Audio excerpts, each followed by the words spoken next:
Kutch collector Amit અરોરાના અધ્યક્ષસ્થાને જિલ્લા સંકલન સહફરિયાદ સમિતિની બેઠક યોજવામાં આવી હતી।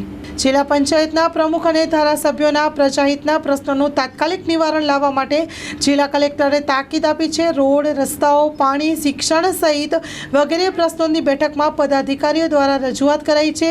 જિલ્લા સેવા સદન ભુજ ખાતે કચ્છ કલેક્ટર અમિત અરોરાના અધ્યક્ષસ્થાને જિલ્લાની સંકલન સહફરિયાદ સમિતિની બેઠક યોજવામાં આવી હતી।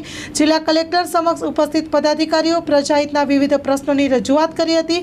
પદાધિકારીઓ દ્વારા રજૂ કરેલા પ્રશ્નોને પ્રજાનું હિત જાળવવા માટે નિવારણ લાવવા માટે જિલ્લા કલેક્ટર સંબંધિત વિભાગના તમામ અધિકારીઓ પાસેથી કામગીરી કરવા માટે સૂચન કર્યું હતું। જિલ્લા પંચાયતના પ્રમુખ જનકસિંહ જાડેજાએ બેઠકમાં ઉપસ્થિત રહીને ભચાઉ તાલુકાના શિકારપુર ખાતે ગેટકો ફીડરની કામગીરી અંગે રજૂઆત કરી હતી। સંકલન બેઠકમાં જિલ્લા પંચાયતના પ્રમુખ સહિત સર્વે ધારાસભ્યો તેમજ અધિકારીઓ કચ્છ જિલ્લાની આંકડાકીય વિગતોનું પુસ્તિકાનું વિમોચન કર્યું હતું અને આમ સમગ્ર બેઠક યોજાઈ હતી।